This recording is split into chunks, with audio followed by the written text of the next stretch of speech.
Slater Crusaders, America's the greatest country in the world. I hope you had a great weekend. Welcome back to it. We're going to talk with, of course, Professor Vincent Racaniello coming up in a little bit. Got a ton of questions about the virus, et cetera. But it seems like a lot of people are coming to, oh, by the way, our app on the smartphone. Please download that for free. It's awesome. All of our TV shows, me, Buck, Dana, Jesse, everybody right there. Super easy to use, clear, simple formats, awesome. So the first TV search in the App Store, it's right there. So it seems like a lot of people are coming around to this thing that we've been saying for a while now. So here's an example. This is New York Times headline on Sweden. Sweden's outbreak far deadlier than those of its neighbors, but still better off than many countries that enforce strict lockdowns. So this is a good example. Two things can be true at once, right? More people have died, but still better off because a lot of people are getting sick and recovering and getting that immunity. And I think that should be the goal we're aiming for, right? We need a goal. We need some goal, not just strategy. I've had it up to here with strategy. We all got the strategy. We know what to do. We get the strategy. But for what? We need a goal, and I believe the goal should be immunity. And that can only happen if a lot of people get sick. And I think it's better if that happens quicker. Right? We can either get 70 or 80%. We'll talk to the professor coming up a little bit about what he thinks, what percentage of people need to get immunity in order for this to work. I've heard somewhere between 60 or 80%. But if we're going to get there, let's just get there. Right? Let's hurry up and get there and stop dragging it out. As long as we stay underneath that healthcare capacity line, let's rip this Band-Aid off. Let's do it. You're going to hear way more stories of cases increasing. So it'll be like cases in Florida, cases in Texas. It's always going to be red states, right? They're only going to talk about the red states, the media, to make them look bad. There's two reasons. Well, cases are going to be increasing. And first, that's going to be a metric of, or a factor of, we're just doing more tests, right? So we're testing more, there's going to be more cases. So that's always going to be the first thing. But even if the actual cases of COVID were increasing, you're only going to hear that framed as a bad thing. It's like, oh, look, it's so terrible. Cases in Texas are increasing, right? It's a spike in cases if it's a Republican state. And that's you're supposed to think that's bad. And I look at that and I think, oh, that's good. That's good. It's a spike in cases, good. As long as we're under that healthcare capacity line, which we are, at least here in California, we're way under the healthcare capacity line. We want more cases so people can recover. And then we can turn this virus into the common cold, which is what the professor tells us every week. He thinks in 4 to 5 years, this will be a common cold, just like many other coronaviruses are, because it'll travel around and you'll get it again, but you'll have immunity and you just get the sniffles, just like you do many other coronaviruses. Crazy, right? And I remember last week we talked to him and he said, it's not the virus that changes, it's you, it's your immunity levels. You can better fight it. So great, let's get stronger. And there's only one way to do that. So let's do this already. I like this tweet from Matt Walsh. Matt Walsh, up to COVID stuff, I've agreed with him almost all the time. This whole COVID thing, I've disagreed with him almost the entire time. But that's fine, still respect him very much. He wrote this on his Twitter. He said, here's my idea on how we proceed. If you don't want to wear a mask, if you want to wear a mask, wear one. If you don't, don't. If you want to open your business, open it. If you don't, don't. And if you want to leave your house, leave it. If you don't, don't. We all make our own choices and live our lives, the end. I agree with that. I would put an asterisk there on the mask. A little slight disagreement on the mask part. I think you should wear one. I don't know. Let's just say the next month. Let's just plan on it being the next month. Just abundance of precaution and just to be kind to other people, to be thoughtful. It can be difficult for some people to go to the grocery store, right? So you may be some macho man who thinks that this is, with great wisdom beyond what everyone else has, and you think the mask doesn't make a difference. That's fine.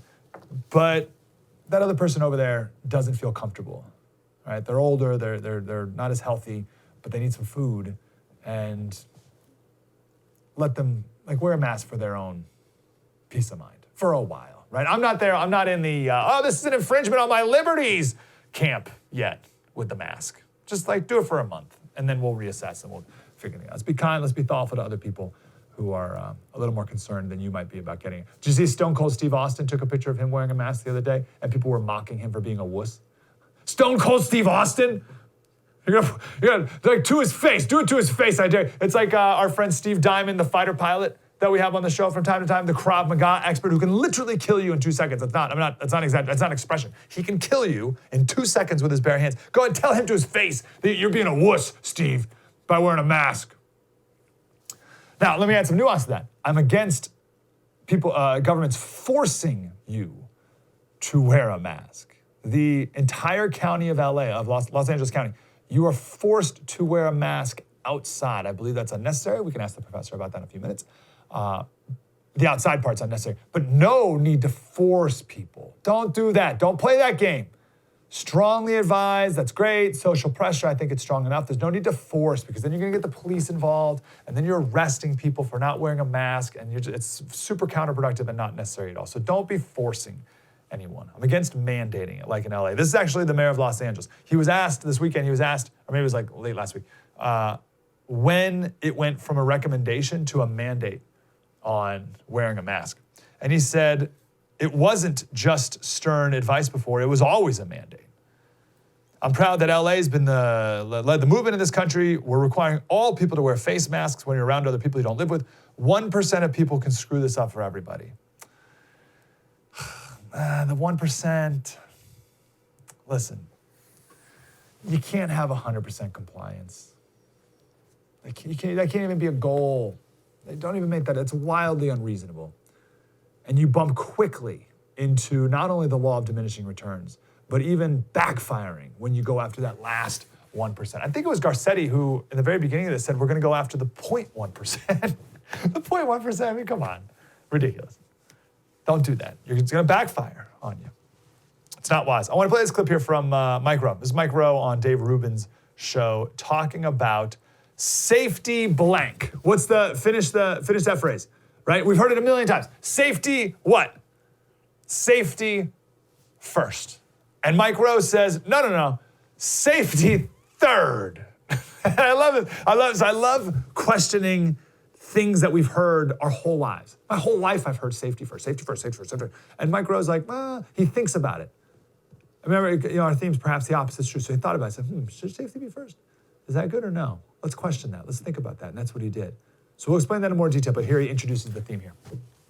I, early on, wrote a piece called Safety Third, which borrowed the title from a special I did for Discovery back in 2008, where I ruminated on the unintended consequences of a culture that truly elevates safety to an unrealistic place on some hierarchy. The safety first culture, the safety first mentality with regard to vocational work is fascinating because it's rife with unintended consequences. Mm-hmm. When you put safety at the top of the thing, and when you tell your employees or your customers that their safety is your top priority, you set the table in a very strange way. And it's a way that oftentimes, in my view anyway, fosters complacency among the very customers and employees who should be really taking a measure of personal responsibility for their own actions. So exploring the unintended consequences of a safety-first culture through the lens of a quarantine was, to me, a really interesting rumination, because we can be a safety-first country, but only for very, very, very short periods of time. And then we're reminded that the chief goal of living is not to merely stay alive, at least not for most people. I'm a big fan of Mike Rowe. I love Mike Rowe. Anytime Mike Rowe talks, I always listen. That makes so much sense, right? It can't be a safety first. Even in the workplace, it can't be safety first, because then you'll never do anything ever, right? Don't climb, don't pick that up, don't stretch out, don't extend, don't walk, don't move. You should stay at home, stay in bed, actually. Safety first. Really important. Safety first always. Just stay in bed. So it's not safety first, right? You take it to its absurd conclusion. You see the ridiculousness of it. It can't be safety first. It's not safety first. No one lives their life safety first. We are always weighing and calculating risks constantly. What level of risk you're willing to take for what end? It's calculated constantly, every single day, by every single person at all times. And we've taken this safety, so that's why he says, he's like, it's more like safety like third. in our lives. Or, as he puts it, safety always. That's better. Safety always. Not first, though. So anyway, we've taken this safety first mindset and we've forced it on everyone in the country with this virus. And it made sense at first because everyone's actions affected everyone else, and we were on this exponential uptick of the curve and tons of unknowns. We had no idea what we were really dealing with. So at that moment, hey everyone, safety first. And everyone put it first, right? The building's on fire, safety first. But that just proved how we were never really safety first. It was always about safety third. But for a while, safety first, everyone. Stay in your home, don't move. And then 2 weeks turned into a month, turned into quarantine, which is Italian for 40 days, which turned into 60 days, which turned into we're at 80 days or something down here in California. So it's like, wait a second, we can't have safety first anymore. Can we make safety second? Safety second, start working towards safety third again, where we normally put it. Because the chief goal of living is not merely to stay alive. Or in this case, the chief goal of living is to not get sick ever. I want to talk more about this idea of safety first. We'll do that in the next segment. Then we'll talk to the professor from Columbia. True story, Mike Slater. Spread the word.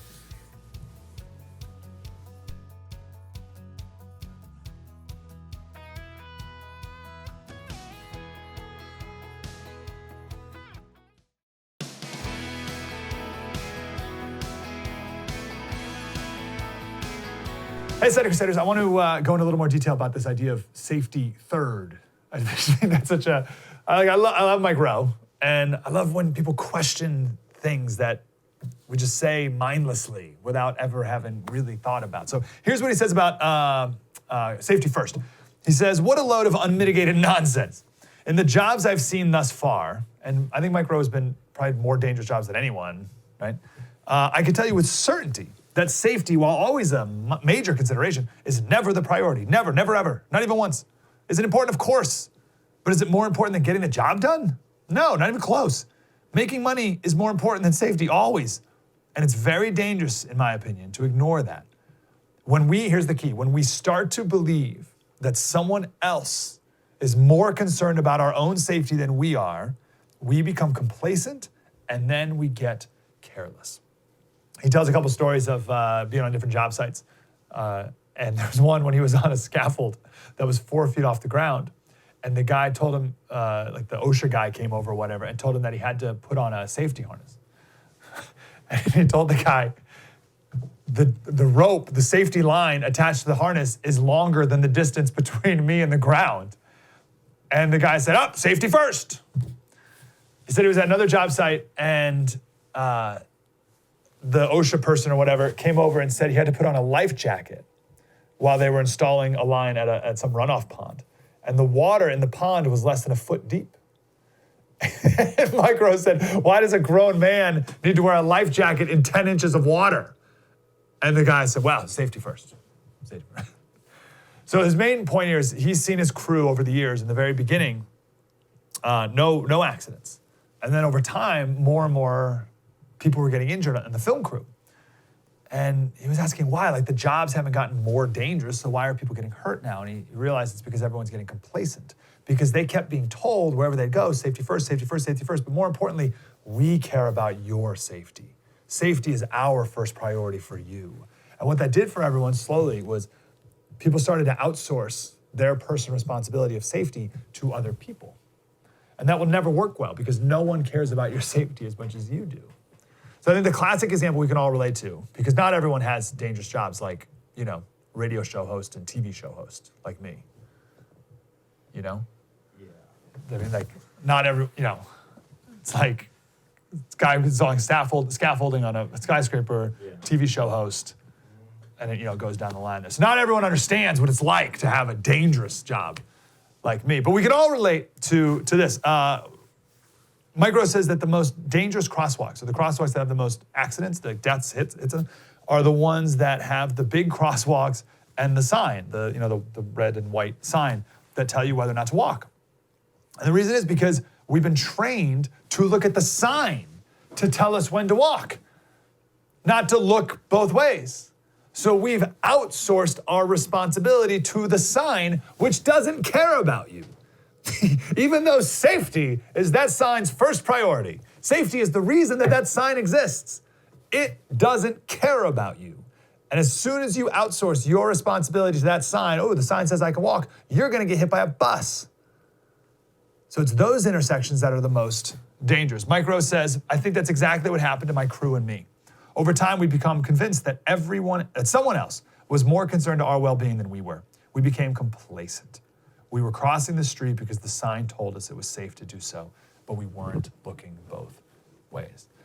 Complacency. This can happen with masks as well, right? You can wear a mask, but then you become more complacent. You think like you're Superman and you can't get the virus, so you stand closer to people or you touch your face more. Or you do things you wouldn't otherwise do because you have this mask on, right? So the mask can backfire too. You become complacent when you wear the mask.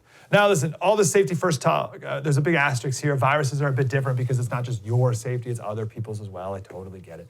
And that obviously needs to be taken into account. And that's why we always preach empathy and kindness and thoughtfulness throughout this entire thing that we're all going through. You may not want to wear a mask because you're not worried about it, but be kinder to the older woman in the grocery store who has a very different risk calculation than you. But the point is, safety can't be our first priority. Otherwise, you wouldn't do anything ever. We all make risk calculations all the time, and I think it's time we get back to making them and put safety back in its proper place, which is like third, maybe second. Like I said, safety second right now. Let me give you an example here. This is a jewelry store owner in Brooklyn, and she makes a fair point to the governor of New York. With some luck, this may go viral.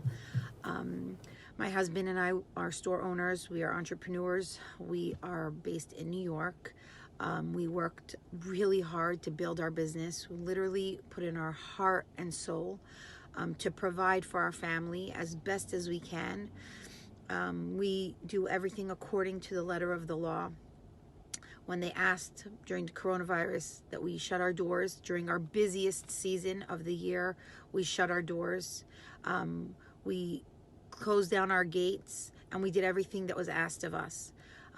Now some time has passed, and it's really, really hard to look around and see that Walmart can be open, and that Costco can be open, and that 7-Eleven can be open. But I, a store owner, cannot open my doors. I see 1,500 people in Prospect Park every day. Trust me, I'm there every day. And I cannot be trusted to open my door to one client at a time. Why are our politicians favoring the chain stores? Why are they punishing the young, small, fledgling companies? Some of them not young, some of them old, but some of them that are just literally trying their best to scrape by and make a living for their family. We are asking and imploring and begging that our businesses be allowed to open. We care. I care. I will clean my store. I will put in the safety measures in place. I am a store owner. I'm not a worker. Every person that walks into my store, I wipe down the counters. I will make sure one person comes in at a time, wearing masks and gloves, you name it. We can stop there, open. right? The hypocrisy Can anyone give a good reason to her why Walmart can be open but her jewelry store can't? She could probably sanitize her place better than a big box store. Now, I'm trying to give politicians and everyone the benefit of the doubt. Maybe at first, right, we put safety first. We got to close everything. And then the politicians are like, we're going to close it all. And then someone said, we got to buy food. And the politicians said, okay, all right, let's open up. We'll open up grocery stores. We'll open up places where you can buy food and medicine. That's it, though. Everything else closed. And we did that. We put safety first for 2 weeks, 15 days to flatten the curve. But we can't just be stuck that way forever, right? We can't just be stuck. We got to do that OODA loop that we talked about before. We got to reanalyze, reassess about what makes sense now. There's nothing more permanent than a temporary government program, remember? And that can't be the case anymore because it's hurting business owners like her. It doesn't make sense to shut down everything now. We're 2.5 months in. We're still acting like it's March 10th. Now, if things go off the rails again, in a month or so, we'll reassess again. But right now it's time to let people do what they want. Talk to Professor Vincent Racaniello from Columbia University, our virologist friend. Every Monday, we'll do that next. True story, Mike Slater, spread the word.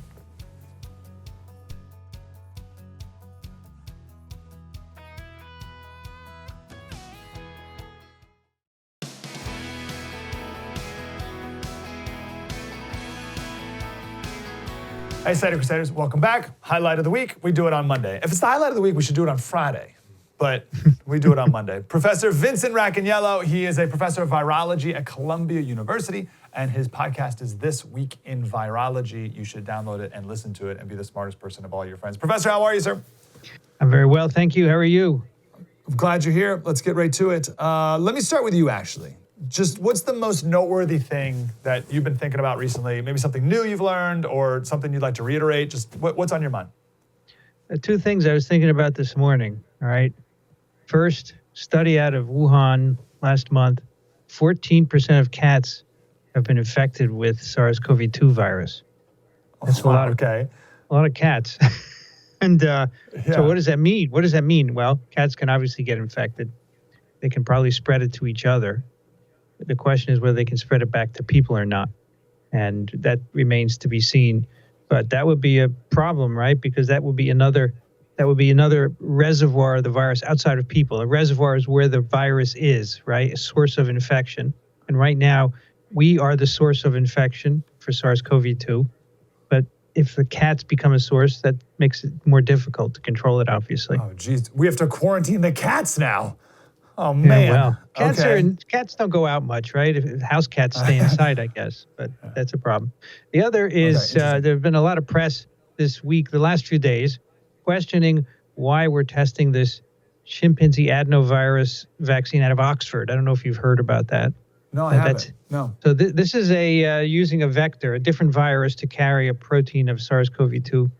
And this has been put into over 1,000 people now in a combined phase 1-2, which means a combined safety and efficacy. And there have been some articles the past few days saying, why are we doing this? The data don't even look good. So how do you get data before you decide to go in people? You put it in an animal. And for SARS-CoV-2, one of the animal models is a non-human primate, monkeys. And so you can't use a lot of those because they're expensive.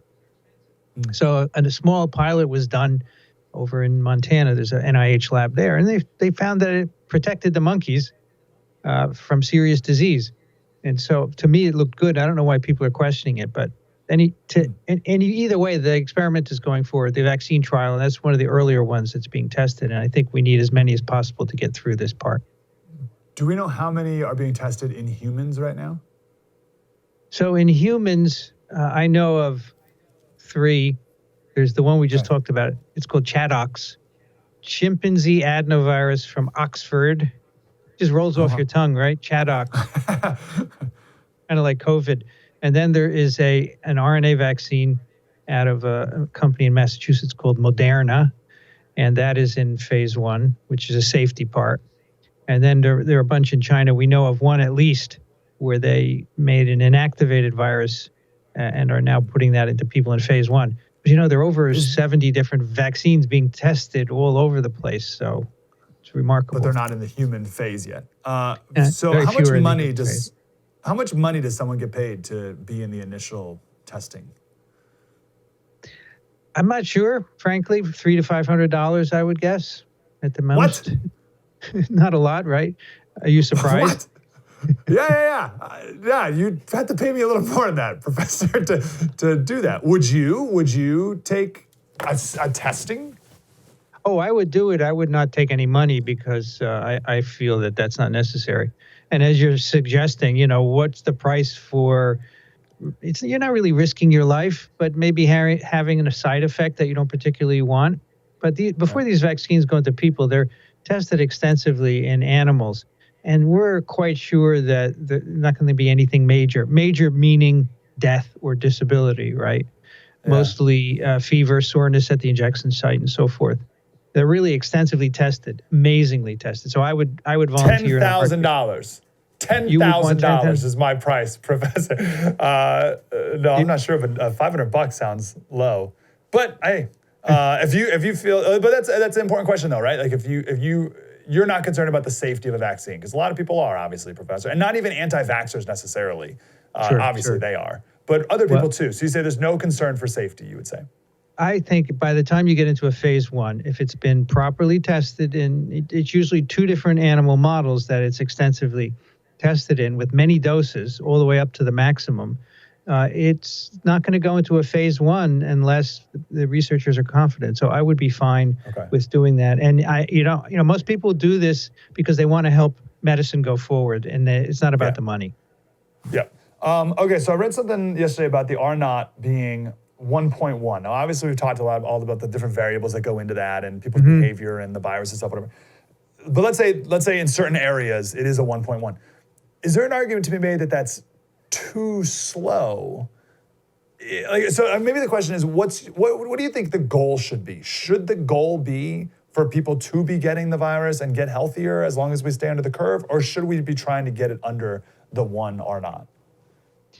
So 1.1 R naught, still, the virus will still, an epidemic will still persist at that number. You need to get it lower than 1 as much as you can. 0.5, 0.1 would be great because it gives you a little leeway if there are some pockets of infection. If you have it at 0.1, it might not get going, right? But if you have it at 0.8, it's too close. So you want to get it below 1. And you do that by distancing and face masks and all the stuff that we're trying to do. Now, you ask me, should we get ourselves infected? I don't think you should do it intentionally because you don't know what the outcome is going to be. You could be 30 years old and healthy, and a few people have died at that age. If you want to take that risk, it's up to you, I suppose. But I think it's best to, as long as we can, social distance, face masks, trace, track, and identify, and so forth. And that's the way to do it. Talk about herd immunity a bit. Obviously, we've talked about this a bunch of times. We've all heard about it. But I've heard that something like, is it still somewhere between 60 and 80% of the country needs to get it, or of the people need to get it in order for there to be a herd immunity? And if that's the case, is there an argument to be made that we should try to get there as safely as possible, or is that foolish? Well, so the herd immunity that you need for this virus is probably, between 60 and 80%. It depends on the R naught. If you can get the R naught low, the percentage of people you need to stop transmission drops. The herd immunity just means that you have so many people around that are immune. The virus, when it goes from person to person, doesn't find a non-immune person and can't infect, and that's the end of the chain. It's all about chains of transmission, right? From one person to the next, to the next, to the next. That's how an outbreak grows. But if enough of those people in that chain are immune, that's the end of the chain. That's what we're looking for. Now, you say, should we try and get infected? I think what we should do is try our best to resume normalcy, yet be careful, because we cannot stay sheltered forever. Obviously, it's going to destroy the economy. So many people are unemployed. Businesses are closing down. This is really bad, right? So we can't do this. We have to balance between that and getting infected. My feeling is if we go back to work slowly and be careful about it, we can manage the number of infections. We can keep the R naught low so that there are few infections going on, not massive outbreaks, and eventually we can get everyone either infected or at least wait for that vaccine to come out. So if you could dial it in, which isn't a reality, right? But if you could dial it in, where would you like that R naught to be? I would put it at 0.2 because really? That's way lower than I would have guessed. At 0.2, the outbreaks are not going to be sustainable. So when a virus gets introduced into a community, say, it won't. If you're at 0.2, the likelihood that it's going to find a new host is so low, it's going to burn out. But let's say you do get some infections and the R naught starts to rise, it still has a long way to go to get to 1, which makes it an outbreak. Yeah. That's why I wanted that 0.2. Okay. Let's talk about immune system for a second. So I was doing a segment the other day about ways to strengthen your immune system, right? Basic stuff like good sleep, diet, exercise, like basic things. But then this thought came into my head, if you're gonna strengthen your immune system, could your immune system be too strong and then result in that cytokine storm that we talked about last week, where your immune system kind of goes haywire and takes over and hurts other parts of your body? Or is the cytokine storm like a totally different we don't like it's not necessarily because you have a really strong immune system. It's like just a different mechanism completely. Does that question make sense? Yeah, that makes sense. It's a good question. So the cytokine storm is happening in people that have a genetic predisposition, I think. And this is what a lot of people are trying to sort out. Exactly what mutations are in these individuals that predispose them. So I think to answer your question is if you don't have one of these mutations, right now we don't know who they are, so we don't know who you are. But in theory, if you don't have these mutations, you can strengthen your immune system as much as you want, and it's not going to lead to cytokine storms. I would look at cytokine storm as sort of a disease like diabetes or heart disease. It's something you have and you don't have much control over it. The best you can do is, keep your diet good, keep exercising, and so forth. Wow. Do we know a lot about cytokine storm, or is that a big unknown in science? It's not very well studied because it doesn't happen with a lot of infections, right? There's some influenza viruses that cause it. The SARS, the two SARS causes it as well. So it's not extensively studied. We know what's going on, but why it's happening, we don't know. And I'm hoping that because of this outbreak now, a lot more people are going to be studying it. Yeah, interesting. Okay, so I'm guessing you think strengthening your immune system, all those things work, and makes a big difference or negligible difference when it comes to COVID? Can't answer that. That's the kind of thing where no one's done a study and said, let's take, 500 people and have them do this and 500 not, and see how they do in the next year with infectious diseases. That's what you would need, right? And we haven't done that. It can't hurt. It can't help to get good sleep, eat well, exercise. Can't hurt to do any of that because that helps other things as well. So go ahead. But how much of a difference we don't know. Can you give me the 60-second science on vitamin D and how the sun strengthens our immune system? Can you help me understand that? The sun, when you get sunlight, you're making more vitamin D, right? And there's some studies that suggest that this is good for resistance to infection. What's going on is not clear to me whatsoever. I would not go and take vitamin D because this is not a water soluble vitamin. It's fat soluble, right? So it take a lot of it. It gets concentrated in your fat cells in your body, whereas a water soluble vitamin will go out in your urine, so it's harder to overdose on it. That's why Linus Pauling used to take grams of vitamin C a day because most of it went out in his urine and didn't harm him. But vitamin D, be careful. It stays in your fat cells and can have toxic effects. So until we know more about what is going on there, if you want to take vitamin D, just take the recommended daily dose. Don't do more than that. Okay. And sunlight, is that going to be more effective? So sunlight helps you to make vitamin D, right?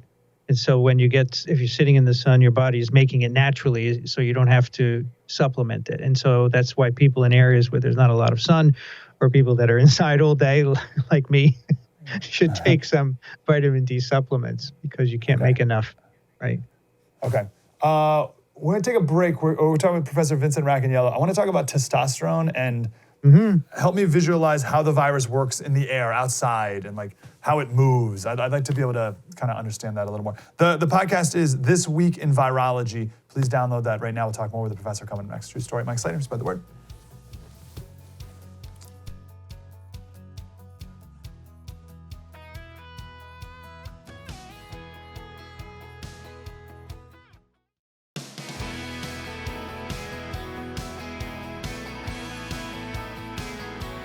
Hey, Slater Crusaders, talking to Professor Vincent Racaniello, Professor of Virology at Columbia University, and the podcast This Week in Virology, 12 years going strong. Professor, let's talk about testosterone. Seen some articles about this recently. What effect could high T or low T have on any? I don't even know what the connection would be.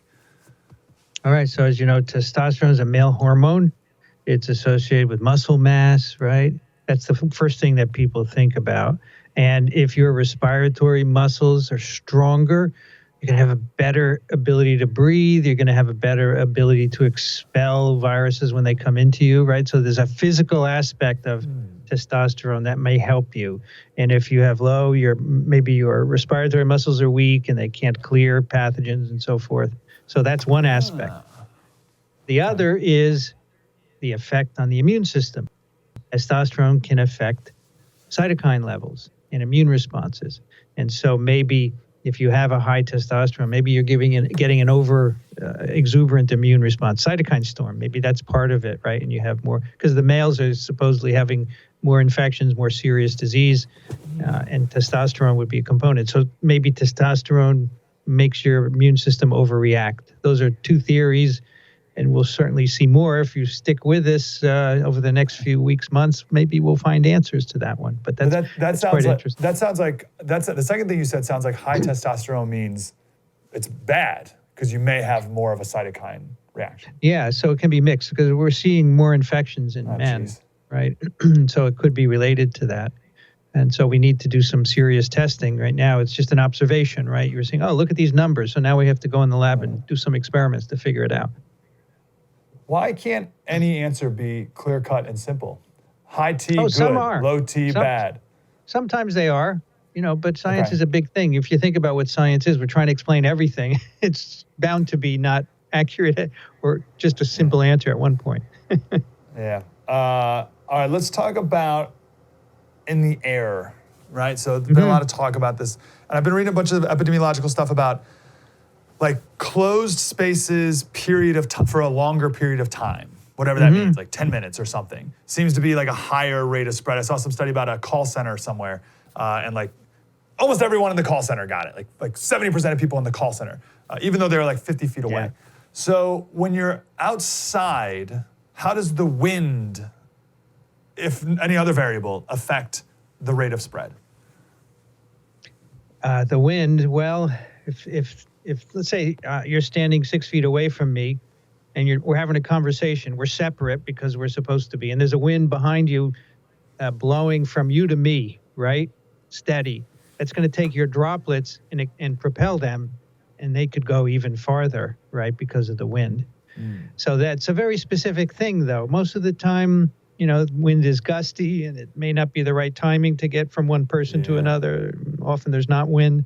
So I'm not so worried about wind and running and outdoor activities, because as you said, most of the transmission seems to be indoors in closed spaces. Did you hear the one about the choir, where these 150 people, it was one person infected, and almost all the people got infected except the ones farthest away in the front row. Remarkable. And it makes perfect sense, right? I mean, you're standing there for a period of time and breathing hard. That's the thing about the choir. They're singing, and so they're breathing even harder than most people. So that's why everyone gets infected for like an hour or whatever it is. Yeah. Yeah. It's a problem. So outside, I don't want to put words in your mouth, but outside passing interactions, you're less concerned about than sustained inside activities. That's correct. I am less concerned about being outside because as you said, most of the infections we're seeing are indoor related. Yeah. Okay, good to know. I wonder if that'll change society towards people doing more meetings outside and more activities outside and just more outside stuff. I wonder. Let's talk about childhood diseases. So I know we talked a little bit about something you've been studying. What is it? Enterovirus 68, is that right? That's right. That's right. I want to get to that, but I'd read this from Dr. Gottlieb. He said, here's a fact sheet from New York City Health on pediatric multi-symptom inflammatory syndrome, PMIS. And then there's the Kawasaki syndrome, and then what you've been studying. So what's going on with all these things, and what do we need to know about? So the thing that's happening here is that we're having so many infections that we're starting to see minor outcomes get amplified, which if there were a few 100,000, we wouldn't see it, but we're getting into the millions. And this Kawasaki-like disease this is typically seen in kids. It's called Kawasaki disease, and it's a hyperinflammatory reaction. Again, you're making an overexuberant immune response, but it's not the same as the cytokine storm. And it's now been observed in kids in different countries, here in New York, over in the UK, associated with COVID. And funny thing is, some of these kids don't even have respiratory symptoms. They just come in with these Kawasaki-like hyperinflammatory symptoms. They're tested and they turn out to be COVID positive, which is very strange. But I have to emphasize, and we had our clinician on last week talking about this on TWIV, he said it's very minor, nothing to get excited about. But it's just when you have a cluster of kids with this very specific outcome, you get a little frightened. And so we don't know why this is happening. It's like many of these other minor outcomes of COVID-19. We don't understand it, but it's clearly somehow triggered by infection. But there's definitely more Kawasaki now than in normal years. Well, there is certainly more now because it's been associated with this infection. I would call it Kawasaki-like. It's not the same thing, but there's more than we would normally see. Yeah, and what causes it when there's no COVID around, we don't know. That's a good question. But now that people are seeing this associated with it, maybe we'll look into other respiratory infections of kids. Maybe it's correlated with that. Should a parent listening now be concerned about this? Like don't take your kid to the park concerned because of Kawasaki? Or is it just something that smart scientists should kind of keep an eye on as we move forward? I wouldn't be concerned as a parent. I would say, it's healthy to go outside and let your kid run around as long as you stay a good distance from other people. And still in general, kids get far less illness than anybody else, really. They're very well protected. So I wouldn't get worried about it. This is a very minor outcome that we'll sort out, but it's not a concern for everyone. Yeah. Okay, wonderful. So how does the disease that you're studying fit into all this? So the disease enterovirus 68 is a virus that causes a respiratory infection, right? It's the same thing as we're talking about here. This causes outbreaks every 2 years, 2014, 16, 18. So we're expecting one at the end of this summer. And it's spread from kid to kid by respiratory aerosols, droplets, like we've been talking about. And most kids are fine. They have a common cold, but some of them get paralyzed. Very few, like 1 in 100,000, and they get paralysis. And we're expecting an outbreak to start at the end of this summer. And I was just on a call last week with some of my collaborators. We want to do a study of some, but we're wondering, hey, is there going to be an outbreak? Because if everyone's sheltering and staying away from each other, so the summer camps are over, kids are not playing outside very much, so maybe there's not going to be a lot of transmission of this virus. We'll see. That would be an interesting outcome. So we're keeping our eye on it. Totally separate from COVID? Is this a totally different thing? This is totally different virus, totally different family. It's more related to poliovirus, right? In the paralysis aspect. But, there are lots of viruses out there that can infect us besides SARS-CoV-2. Yeah. But yes, this one is totally different. Okay, totally. Interesting. When do you think we'll know that it's not catching on, like you may be thinking? August. The numbers start to rise in August typically, and we're keeping an eye on that. And if I'm still around in August, we can talk about it. Yes. Do you think COVID cases will go up in August too? I don't think they'll go up in a big way in August. I think the summer months will have a low level. I mean, I'm hoping this is what's going to happen. It could be wrong. There could be an outbreak, but I'm thinking more like October, November-ish, they'll start increasing again as the weather becomes colder and the humidity drops. Weather becomes colder and humidity. Is the weather colder because people are going to go inside more, or does the cold weather have something to do with it? I think it's both. It's a good point. I think people tend to spend more time inside in winter, and that's definitely a factor as we've been talking about today. But I think the cold weather preserves the virus and the droplets longer, and the low humidity allows the droplets to float longer, because in high humidity, the droplets that you expel absorb water from the atmosphere and they fall to the ground quicker. And so as the humidity drops in the winter. So I think it's a combination of all of those things. Nothing is ever one thing. I'm sorry. No, yeah, right. Make it simple for me, Professor. I'm a political talk show host, okay? It's got to be black or white all the time. I read, this is in San Diego. The number one comorbidity was high blood pressure. Mm-hmm. And then number two, 36% of deaths in San Diego County were dementia or Alzheimer's. My first thought was that's just because you have older people dying, and older people tend to have dementia or Alzheimer's. So I didn't see a connection there. Do you think there could be a connection between those two, or is it just because older people tend to be dying?